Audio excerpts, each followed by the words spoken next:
mines, my understanding, it's been like 1,500 mines. 1,500 is 1 mile run. And so the responsibility to do that.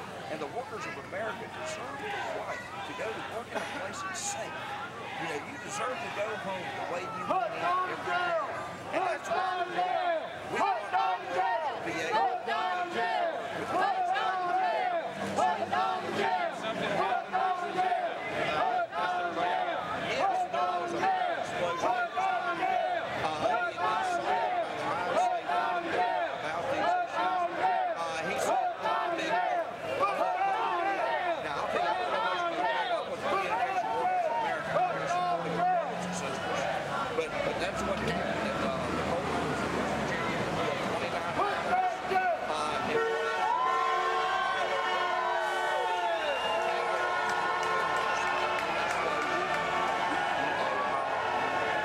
and something like that shouldn't happen in this day and age. You know, if Massey had been a union mine, those mines would have been out. You know, I know my union does, and I know that they would not allow those people to go in that mine without proper ventilation, without the proper safety equipment. I know these guys, and they take care of their own. You know, we all take care of our own.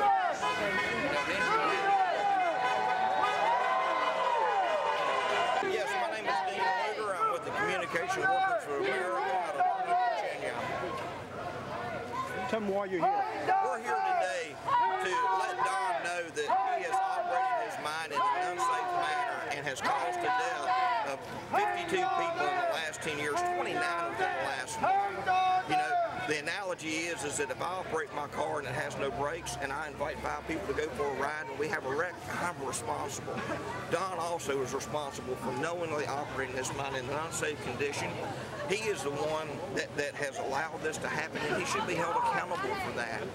You know, and we need to make him accountable for it. Yeah. Do you live in the Richmond area? No, I'm from Roanoke, Virginia, and I came down, like I say, I'm with the communication workers. We came down to support our union brothers and sisters. As you may or may not know, the Massey mine is a non-union mine. But truly, the adage, an injury to one is an injury to all, is very true. Anytime that a worker is injured, it affects everyone here, and we all have to stand together to help make sure that everybody has the right in this country to go home the way they went to work. You know, a lot of people don't know, but 15 people working a day died from job-related injuries. What is your thought about that? Excuse me, I didn't understand the question. And again, those are safety issues. And I know that when you have an active, strong union environment, you have an active, strong safety committee. I myself, in the location my union is located in, I'm the chair of our safety committee. And if something is not right, I will work to make it right, and the company will work with me to make it right, because we genuinely want all of our workers to go home the way they come in. Nobody should die to go to work. You know. What do you think of Don's attitude towards miners? His attitude towards the miner, he views them as class citizens. He actually views them as a commodity that is expendable, that he can easily replace, and he loves us. And that's the wrong attitude to have in America. But unfortunately, a lot of people in America does have that attitude today. Wasn't the mine cited 21 times before the disaster? Yes, it was. It was cited, and actually he owns 4 mines. And my understanding, in the last number of years, those 4 mines had actually been cited over 1,500 times. There was a lot of sightings within the last one, and the lack of ventilation that was in this mine, it was well known. And Don operated this car with no brakes, and he knew there were no brakes, and he should be responsible for that. Do you think he's acting a criminal in that way?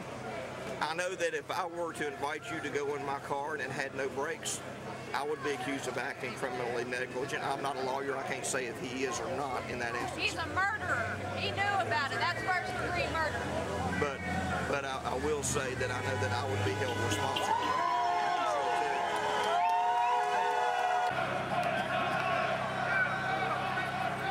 Walking up the other side. I asked him. They were messing.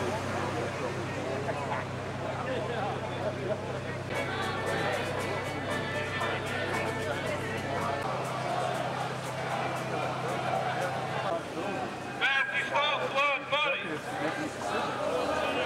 Massey, stop, blood money! Massey, stop, blood money!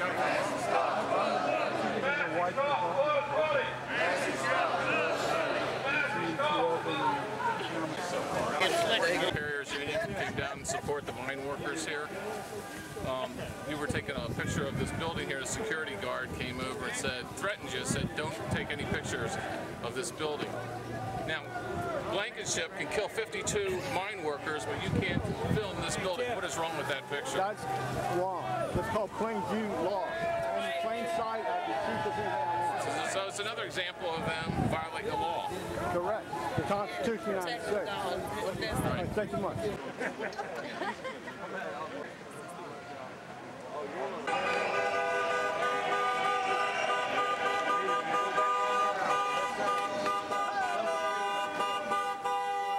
I'm here because I want to see justice. I want to see Don Blankenship serving time. I want to see the board of directors replaced. I want to see safe mines where people can go to work and come home at night, make a career, make a decent income, and work under safe conditions. Tell me what you think of a disaster, mine disaster in West Virginia. What's your personal feelings about this? I think it's unnecessary. I don't think it ever should have happened. I don't think it had to happen. We certainly know enough about mining by now that it didn't have to happen. But when you got corrupt management, anything goes. What do you think should happen, Don? I think Don should be fired today at the meeting. I think he should be voted out of the company. And I think at least 3 members of the board ought to go too. Do you think that's a possibility today? I don't know. I think with this show of solidarity out here on the street, it's always a possibility. So how long have you been here today? Been here since 8 o'clock. Tell me your name, miss. Pardon? Tell me your name, miss.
I'm Executive Director of ProsperityAgenda.us. Why are you here today?